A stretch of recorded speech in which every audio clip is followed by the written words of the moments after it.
Welcome to अब कैसे। मैं सुमन शर्मा आप सबका स्वागत करती हूँ। महाभोज नाटक लेकर आपके साथ। मन्नू भंडारी का नाटक है। प्रकाशन वर्ष 1982 है और इसमें 11 दृश्य है। महत्वपूर्ण क्वेश्चन। मन्नू भंडारी का जन्म 3 अप्रैल 1931 में सुप्रसिद्ध कहानीकार हैं।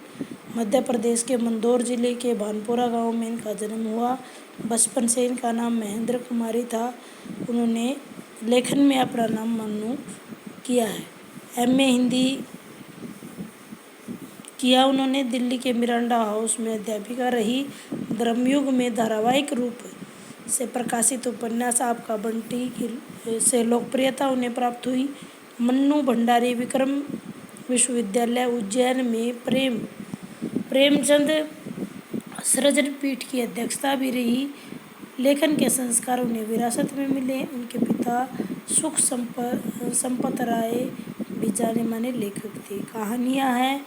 एक प्लेट सैलाब जो 1962-57 में हार गई थी। निगाहों की एक तस्वीर यही सच है। त्रिशंकु आंखें देखा झूठ अकेली यह कहानी सोमा बुआ नामक के पात्र पर केंद्रित रखकर की गई है। सोमा अपने आसपास के पड़ोस में घुल मिलने के प्रयासों के बावजूद अकेली पड़ जाती है। वह अकेली इसलिए क्योंकि वह एक परित्यक्ता है, बूढ़ी हो गई है और उसका पुत्र भी उसे छोड़कर जा चुका है। अपने परिवेश के साथ घुलने मिलने के उसके प्रयास भी एक तरफा हैं। उपन्यास आपका बंटी जो कि 1971 में आया था। इसमें विवाह विच्छेद की त्रासदी को झेल रहे एक बच्चे को केंद्र में रख करके लिखा गया है। 1 इंच मुस्कान जो उनके पति राजेंद्र यादव के साथ लिखा उनका उपन्यास 1 इंच उपन्यास पढ़े लिखे आधुनिक लोगों की एक दुखांत प्रेम कथा है जो एक अंक लेखक दिव्या के क्रमानुसार दिखाए गए हैं। महाभोज 1982 में लिखा।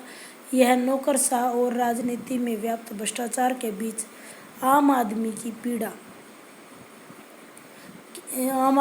पीड़ा को उद्घाटित करता है। इस उपन्यास पर आधारित नाटक अत्यंत लोकप्रिय हुआ है। इसी कारण यही सच है पर रजनीगंधा नामक फिल्म भी अत्यंत लोकप्रिय। 1974 में उन्हें पुरस्कार भी मिला और हिंदी अकादमी, दिल्ली का शिखर सम्मान, बिहार सरकार और भारतीय भाषा परिषद कोलकाता, राजस्थान संगीत नाटक अकादमी व्यास सम्मान और उत्तर प्रदेश हिंदी संस्थान द्वारा भी वो पुरस्कृत रही। नाटक बिना दीवारों का घर 1966 में।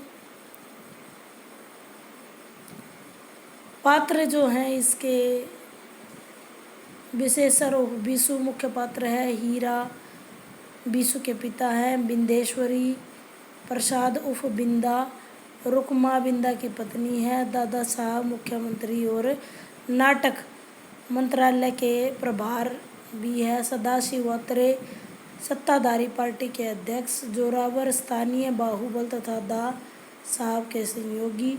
शुक्ल बाबू सत्ता प्रतिपक्ष और पूर्व मुख्यमंत्री और सिरोहा गांव की विधानसभा सीट के प्रत्याशी। लखन सिंह और लोचन मियां सत्ताधारी पार्टी के असंतुष्ट विधायकों की मुखिया।